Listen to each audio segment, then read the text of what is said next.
wabarakatuh. Perkenalkan, nama saya Aziza Dewi Wulansari dari Universitas Negeri Jakarta, Prodi Perjalanan Wisata dan Angkatan tahun 2019. Jadi, saya di sini mau ngajak teman-teman untuk virtual trip ke salah satu destinasi wisata yang lagi hits banget di Indonesia maupun di mancanegara nih. Cluenya ini Candi. Buat teman-teman dari sana, kira-kira apa? Ya, bener nih. Candi Borobudur yang ada di Magelang, Jawa Tengah. Dan saya akan bahas 7 unsur kebudayaan universal dari Candi Borobudur ini. 7 kebudayaan ini yang pertama ada religi dan falsafah, yang kedua ada sisi sosial, lalu yang ketiga ada seni pertunjukan, lalu yang keempat ada seni rupa, yang kelima ada arsitektur, yang keenam ada bahasa dan aksara, dan yang terakhir ada sistem teknologi. Untuk kalian semua yang penasaran, jangan kemana-mana dan tetap stay tune di sini ya, karena kalian akan dapat banyak banget informasi tentang Candi Borobudur. Oke, stay tune.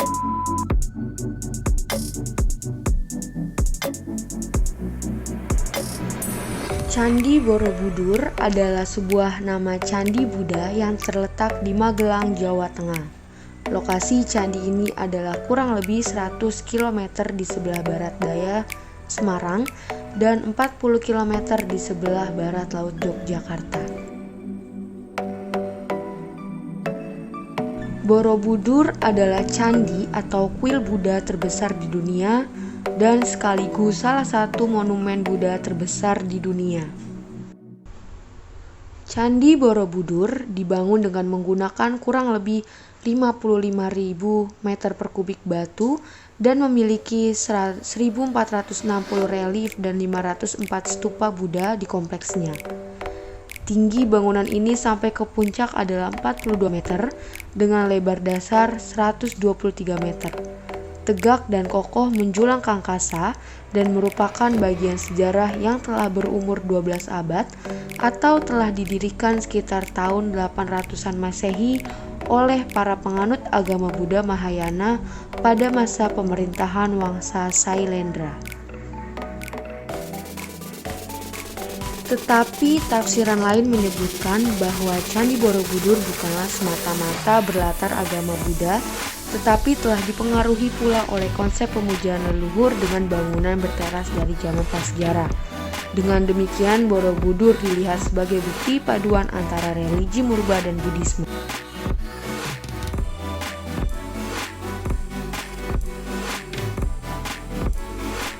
Fungsi Candi Borobudur itu sendiri masih digunakan sebagai tempat ziarah keagamaan. Tiap tahun umat Buddha yang datang dari seluruh Indonesia dan mancanegara berkumpul di Borobudur untuk memperingati Trisuci Waisak.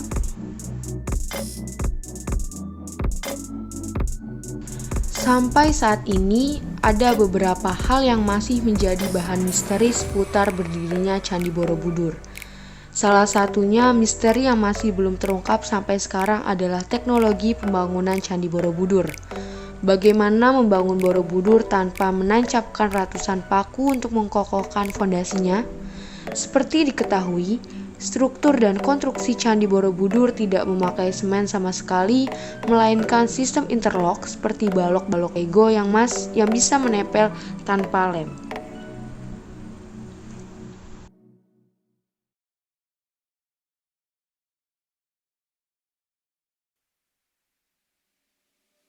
Arsitektur Candi Borobudur terdiri dari 3 bagian utama, yaitu kaki, badan, dan kepala candi, sehingga dikatakan berbentuk pun dan berundak dengan karakteristik tiap bagian tersebut memiliki 6 tingkat berbentuk bujur sangkar, 3 tingkat berbentuk bundar belingkar, dan sebuah stupa Buddha sebagai puncaknya yang menghadap ke arah barat. Setiap tingkatan melambangkan tahapan kehidupan manusia sesuai dengan mazhab Buddha Mahayana. 3 bagian utama Candi Borobudur.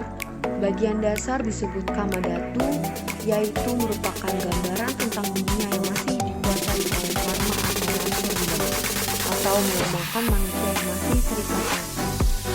Lalu, 4 tingkat di atas Kamadhatu yaitu Rupadhatu.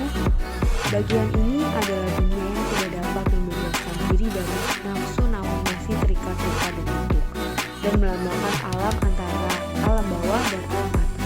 Selanjutnya, bagian badan atau 3 tingkat di atas kaki disebut arupa daku.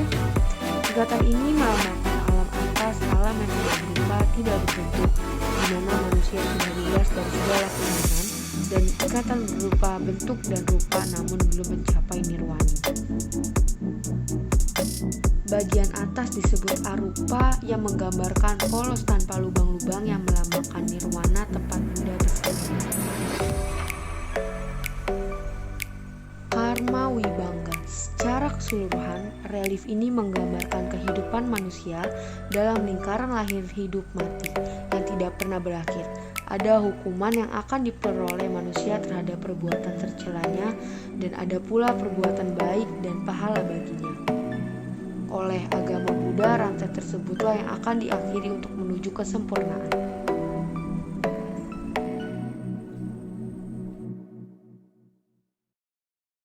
Selanjutnya di lantai atasnya ada Jataka dan Awadana, yaitu menumbuh kembangkan cara hidup yang berguna untuk orang lain. Pada relief Candi Borobudur, Jataka dan Awadana diperlakukan sama, artinya keduanya terdapat dalam deretan yang sama tanpa dibedakan, bahwa Jataka adalah cerita tentang Sang Buddha sebelum dilahirkan sebagai Pangeran Siddhartha, sedangkan Awadana hampir mirip dengan Jataka namun menekankan pada orang lain.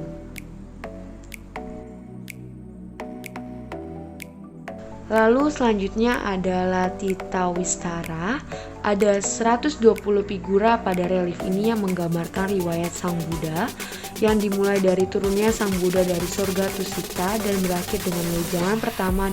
Dan relief yang terakhir ada Gandhyawiha. Relief ini menghiasi dinding lorong kedua tentang cerita Sudana yang berkelana tanpa mengenal lelah dalam usahanya mencari pengetahuan tertinggi tentang kebenaran sejati oleh Sudana. Dana yang berkelana tanpa mengenal lelah dalam usahanya mencari pengetahuan tertinggi tentang kebenaran sejati.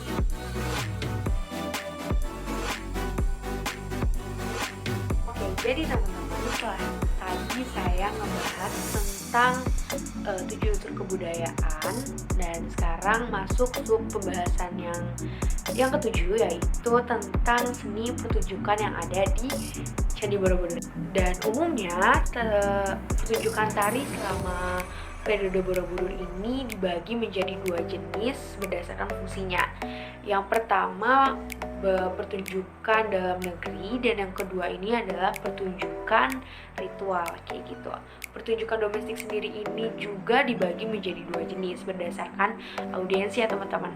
Nah, yang pertama audiensnya bangsawan, ataupun yang kedua audiensnya ini penduduk desa. Nah, akibatnya karena adanya pembagian periode pertunjukan tari, penari ini juga dibagi menjadi 2 kelas sosial. Yang pertama kelas atas, dan yang kedua kelas bawah. Lalu biasanya teman-teman, seniman mulia ini diperkerjakan oleh istana kerajaan, sedangkan seniman biasa melakukan pertunjukan mereka di bawah kelas bawah kayak gitu.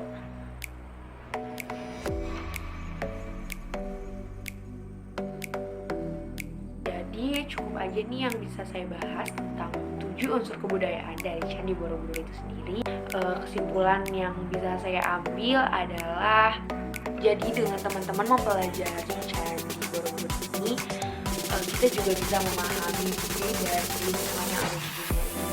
Dan kita semestinya sebagai masyarakat Indonesia lebih mencintai situs budaya milik bangsa Indonesia.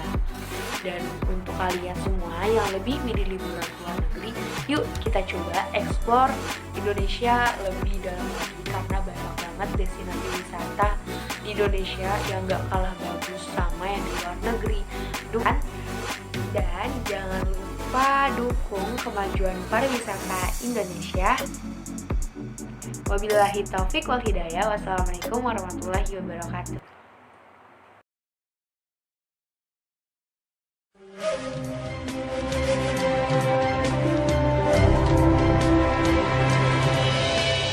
Buka mata, rasakanlah kehangatan senyuman, cinta dan persahabatan.